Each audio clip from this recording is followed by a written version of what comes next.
there's a long tradition of actually making engagé films, right? We're watching Misère Borinage. But the Borinage is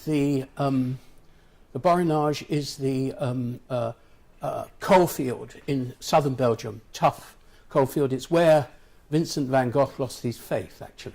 He was there. And this film, which is a major work, the first major work by Joris Ivens and a Belgian director called Henri Stock.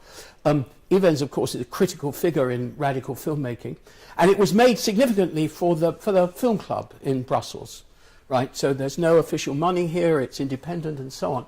And what's going on is a strike, terrible strike in 1933 in the coalfields, and people were being evicted.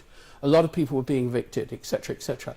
And Joris Ivens and Henri Stock reconstructed the eviction. In fact, quite a lot of the film happened after the strike was over, so it's full of reconstruction. And there are a few things I want to say about it, right? Why did they make the film? Because they really felt the miners ought to have their case put, okay? In fact, they thought that was more important than just hanging around waiting to see what happened, right? I.e., the radical agenda was more important to them. So here we are, 30 years later, in 1973, sorry, 40 years later, in 1973, and while Barbara Koppel was making her Academy Award-winning film Harlan County, USA, about a similar tough, awful strike in a coalfield, this time here in America, and it won her, I think most of us would agree, not undeservedly, the Oscar for that year. At the same time, a political scientist called John Gaventa was actually using a porter pack, which had been introduced to the market in '68, to make films, to record opinion, and etc., etc.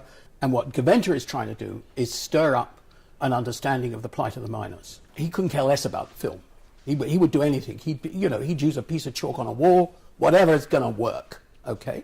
Because as with Joris Ivens and the reconstructions, that's the agenda that really matters. Now, Barbara, bless her, makes the prize-winning film, comes out 2 years later. The strike is, how shall I put it, over, okay? Who benefits from Barbara's film? Barbara. Who benefits from this? This woman, right? That seems to me a crucial, important consideration.